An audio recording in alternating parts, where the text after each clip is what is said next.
ঐতিহাসিকগণ উল্লেখ করেছেন যে উবাই ইবনে খালফ নামে একজন প্রসিদ্ধ কাফের ছিল, যে ছিল বিলাল রাদিয়াল্লাহু আনহু এর নির্যাতনকারী হিসেবে প্রসিদ্ধ উমাইয়া বিন খালফের ভাই। তো সে এতটাই ধৃষ্ট ছিল যে সে নবীজিকে হত্যার হুমকি পর্যন্ত দিয়েছিল, এভাবে যে মোহাম্মদ, আমি একটি ঘোড়া পালছি খুবই উন্নত জাতের এবং তাকে খুবই উন্নত মানের খাবার খাওয়াই যাতে করে সে হৃষ্টপুষ্ট হয়, এবং সেই ঘোড়ায় চড়ে একদিন আমি তোমাকে হত্যা করব।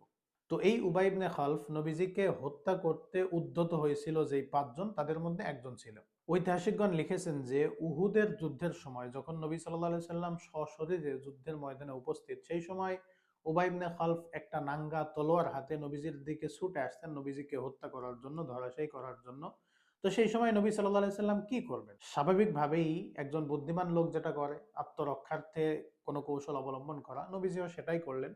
একটা বর্শা নিয়ে উবাই ইবনে খালফের দিকে নিক্ষেপ করলেন। তো সেই বর্শার কিঞ্চিত আঘাতই উবাই ইবনে খালফের লাগে এবং সে যখন তাঁবুতে ফিরে আসে তো এই সামান্য আঘাতে খুবই কাতরাতে থাকে। তার এই সামান্য আঘাতে এই পরিমাণ কাতরানো দেখে তার কওমের লোকেরা তাকে ভর্ৎসনা করে, তিরস্কার করে, বলতে থাকে, কি ব্যাপার, তুমি কি কাপুরুষ নাকি? সামান্য এতটুকু আঘাতে তুমি এই পরিমাণ কাতরাচ্ছ, যেন তুমি মারাই যাবা। তখন সে বলতে থাকে যে তোমরা শুধু এই সামান্য আঘাতটাই দেখলে, কিন্তু আঘাতটা কে করেছে সেটা তোমরা জানতে চাইলে না।